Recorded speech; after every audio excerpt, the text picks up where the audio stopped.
Welcome to The Explainer. Today we're diving into something huge, a complete reinvention of how one of the world's biggest economies plans its future. We're talking about India's massive shift from a system of centralized command to one of collaborative creation. So, let's ask the big question.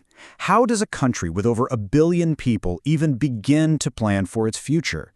Well, to understand where India is going, we first have to look at how it answered that question for more than 60 years. And the answer lies in a model adopted right after independence. For a whopping 65 years, one single institution, the Planning Commission, was pretty much at the heart of India's entire economic story. From 1950 all the way to 2014, it was responsible for those famous 5-year plans that basically dictated the country's entire direction. Now, this whole model, it was heavily inspired by the Soviet Union's approach to state-led development. The idea was pretty simple, really. The central government would be in the driver's seat of the economy, deciding everything, which industries get built, what gets produced, and how resources are divided up across the whole country. And here's what's wild. This incredibly powerful body wasn't created by the Constitution or even by an act of parliament. Nope, it was set up with just a simple government order. And its job was massive. Map out every resource in India and create one single 5-year economic plan for everyone. And when we say top-down, we really mean it. The approach was basically one size fits all. Imagine this. A group of experts in the capital, New Delhi, would draw up a single massive blueprint that dictated spending and targets for every single state, from the Himalayas in the north to the coasts in the south. It didn't matter what the local needs were, one plan was supposed to fit all.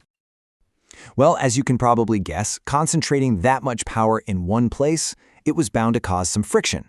And it did.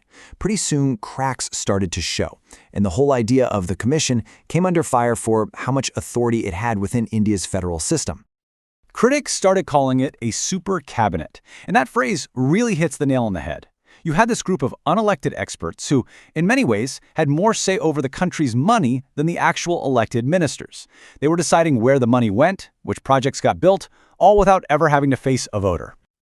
And this is where you see a real institutional clash. You see, the Constitution had already created something called the Finance Commission to handle how money gets divided up among the states. But the Planning Commission, which, remember, was just an executive body, became so powerful that it basically took over that job, creating a huge power imbalance. So let's break down the big complaints, right? First, the states felt completely left out. They had no real say in their own development plans. Second, all this power was in the hands of an unelected group in Delhi. And third, the whole 5-year plan system just felt old, too rigid for a world that was changing faster and faster. Okay, so by the time we hit the 21st century, it wasn't just about a few criticisms anymore. India itself had gone through a massive transformation. The old system, well, it was struggling to keep up. The ground had totally shifted beneath its feet. First off, the economy. After huge reforms in 1991, India's economy was opening up to the world. It was finally starting to dismantle the infamous license raj. You know, that tangled mess of permits and regulations you needed for practically everything. Private companies and foreign investors were now part of the game. Next up, the people. India was hitting its demographic dividend. What does that mean? A massive, young, working-age population. A huge opportunity, right? But these young people needed skills. They needed jobs, they needed opportunity, not just old-school industrial targets set by a committee. And then there were the states. They weren't just sitting back and taking orders anymore. Many of them were becoming economic powerhouses in their own right, coming up with their own successful ideas for everything from education to industry. A single plan from the center just didn't make sense anymore. And of course, technology. The digital revolution was exploding. We're talking about a world that was moving at lightning speed. India needed a policy body that could think like a startup, not like a bureaucracy stuck in 5-year cycles. So all these forces, they were pushing for a massive change. The stage was set for a total reboot. In 2015, the old Planning Commission was officially dissolved and something brand new was created to take its place. And that reboot has a name, NITI. Now this is really important. This isn't just the Planning Commission with a new logo. It's a totally different beast. It's a think tank. Its job is to be a policy sarati or a strategic charioteer for the government, offering advice and direction, not barking orders. And this table really shows you the whole story. The philosophy just completely flipped. Instead of a top-down commander, you get a bottom-up collaborative advisor. And look at these two key changes. States now have a direct seat at the table, and, this is huge, the new body has no power to hand out money. Its influence comes from its ideas, not its wallet. So you might be wondering, how does the think tank actually get things done?